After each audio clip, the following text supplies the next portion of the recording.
Hey, salut les amis et bienvenue dans ce quatrième opus de l'émission Ciné Spécial, l'émission où je réagis aux diffusions exceptionnelles que fait le cinéma Pâté Annecy, voilà. Et aujourd'hui, on va parler d'un film qui vaut que je porte vraiment dans mon cœur, que j'aime énormément sans trop savoir pourquoi. C'est voilà, mon film préféré étant La Ligne Verte. Et ben, quand on fait des recherches sur La Ligne Verte, inévitablement on tombe sur un film que j'ai découvert avec ce DVD. Si vous connaissez pas ça et que vous aimez le cinéma, et ben c'est un bijou. Parce que voilà, comme en ce moment c'est le ciné culte Hans Zimmer au Pâté Annecy, et bien voilà, on a commencé ce petit ciné culte avec Thelma et Louise il y a une semaine.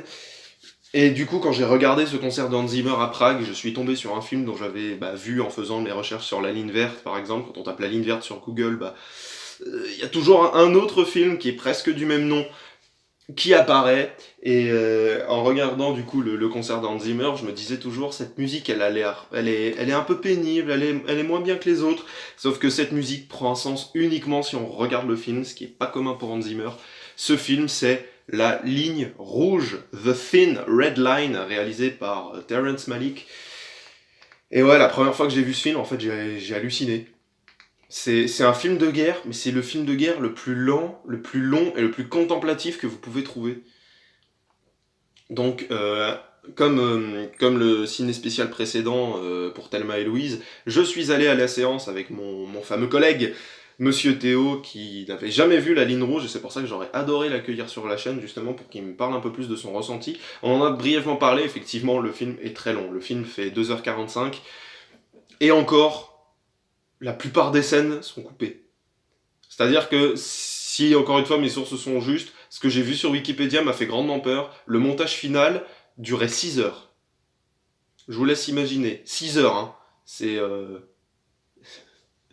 juste horrible. Vous pouvez pas rester 6 heures devant un film. Ce n'est juste pas possible.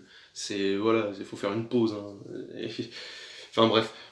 Et donc en fait le montage de ce film est très confus. Enfin, il y a beaucoup de retours en arrière, il y a pas vraiment de personnage principal qui se dégage. Il y a beaucoup de monologues également, de voix off. Et quand on n'a pas vraiment l'oreille ou qu'on comprend pas très bien l'anglais, parce que c'est en version originale sous-titrée, et même moi la première fois je l'ai regardé en version originale sous-titrée, c'était la deuxième fois que je le voyais, et t'as quand même du mal des fois à savoir qui parle, pourquoi il dit ça, est-ce que c'est lui, pourquoi lui il est là, puis juste après il est là, et du coup ça se passe avant ou après, enfin bref, ça peut être un film qui est très confus, mais en fait, je pense sincèrement que le film en fait prend le parti pris, vu que c'est un film de guerre qui retrace la bataille de Guadalcanal pendant la Seconde Guerre mondiale. Ça pareil, voilà, on vous parle de Guadalcanal, mais si comme moi vous n'êtes pas excellent en histoire, ouf, vous avez du mal à comprendre. Moi au départ je me suis dit c'est quoi, c'est le Vietnam mais c'est bizarre parce qu'ils parlent des Japonais, donc je sais bien que les Américains, bon, c'est pas gentil ce que je dis, hein, mais voilà, c'est bon, japonais, chinois, coréen, vietnamien, c'est la même chose, ouais, t'as compris la blague. C'est pas ça que je veux dire, voilà, moi je pensais que c'était le Vietnam, puis comme il disait japonais, je me dis, tiens, non, ça doit être la Seconde Guerre mondiale, du coup, oui. Donc ça retrace la bataille de Guadalcanal. Alors c'est pas un fait historique, hein, ce qui se passe, c'est des plans qui sont très très longs, qui sont très larges, les plans, vous allez avoir, enfin vous avez l'impression en fait limite d'être dans un documentaire animalier des fois, tellement il y a des plans sur la nature, sur des feuilles qui sont trouées par les balles, sur des feuilles par exemple, un personnage qui va caresser une plante et puis qui va se refermer comme ça. Vous allez avoir des plans sur des animaux aussi. Le premier plan du film, c'est sur un alligator. Donc quand vous connaissez pas le film, ce qui était mon cas, vous voyez premier plan, un alligator. Qu'est-ce que t'es en train de me faire, mon bon Terrence Malick. Enfin bref, mais ça reste un film que je vous conseille, j'en avais brièvement parlé dans mon retour sur glace, un peu à tort hein, d'ailleurs, mais là maintenant je peux y aller, je peux foncer sur La Ligne Rouge. Pour moi c'est un monument, c'est un chef-d'œuvre du cinéma qui est dans cette liste des 100 films à voir avant que je meure. Et donc voilà, je suis ravi de l'avoir vu et de l'avoir revu au cinéma en plus, parce que la musique d'Hans Zimmer est magnifique de chez magnifique. C'est vraiment une de ses plus belles créations, et voilà quoi, c'est franchement, c'est. Et quand vous êtes plongé, si vous arrivez à rentrer dans le film, Ce qui, moi, c'était difficile pour moi, la première fois que je l'ai vu, en fait, j'étais hyper fatigué, j'ai regardé 30 minutes, je me dis, non, je vais pas tenir, j'ai mis sur pause, j'ai fait une sieste, et en me réveillant, j'ai fait, non, vraiment, je tiendrai pas. Donc j'ai arrêté le film, et je l'ai repris le lendemain quand j'étais mieux réveillé. Mais enfin, c'est un film, encore une fois, je le répète, il est très long, déjà d'une, parce que c'est pas juste un film de 1h30 qui est chiant, c'est pas ça. C'est un film qui fait 2h45, qui est très long du coup, qui est extrêmement lent, les plans sont très rallongés, il y a beaucoup de silence, il n'y a pas beaucoup de dialogue, quand il y en a, enfin voilà, il y a énormément de personnages, vous n'arrivez pas à tout retenir. Si vous prenez par exemple comme moi qui ai loué le DVD, même si vous avez l'occasion de le voir n'importe où, hein, vous allez voir dans la liste des acteurs, vous allez voir Georges Clooney, non, Georges Clooney il est là 20 secondes dans le film.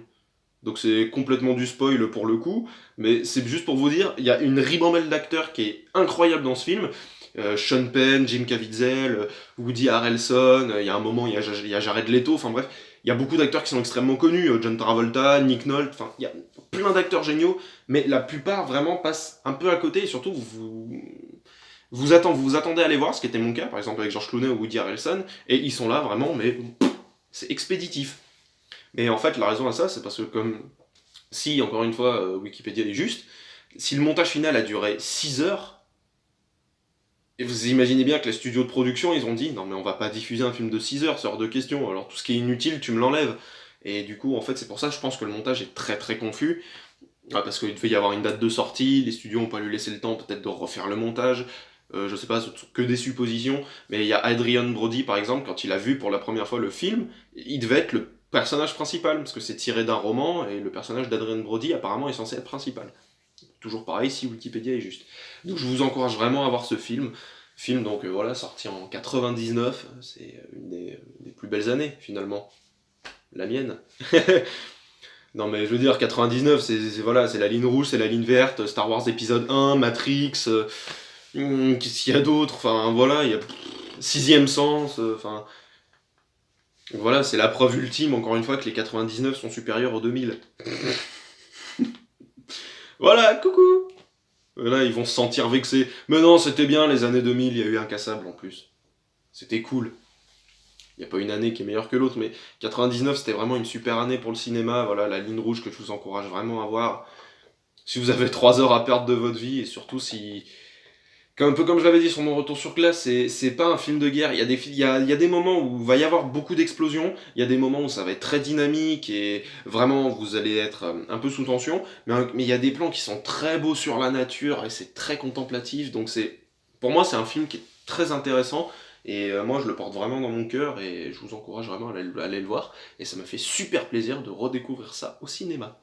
Voilà, et donc écoutez les amis, partagez cette vidéo si elle vous a plu, encore une fois n'hésitez pas à me laisser vos commentaires, à me dire ce que vous pensez de cette chaîne et surtout comment je pourrais l'améliorer, comment je pourrais changer quelque chose, même si je sais un peu déjà à quoi faire, hein, déjà acheter du matériel, changer mon cadre, enfin bref. Mais dites-moi déjà là maintenant ce que vous en pensez, dites-moi quel film aussi je pourrais aller voir, quel film vous aimeriez que je parle. C'est pas très français, je m'en excuse, hein, c'est de l'impro. J'ai pas écrit de texte, peut-être falloir que je le fasse d'ailleurs dans les années à venir, dans les mois à venir, pardon. Et partagez la vidéo, laissez vos commentaires, mettez un petit pouce en l'air si vous voulez, voilà, ça fait toujours plaisir. Le plus important, ce sont les commentaires, c'est le partage, là c'est vraiment le plus important pour moi. Et écoutez, je vous souhaite une excellente journée, de l'amour de la pizza et du bon cinéma. On se dit à très bientôt pour une nouvelle vidéo. Ciao tout le monde!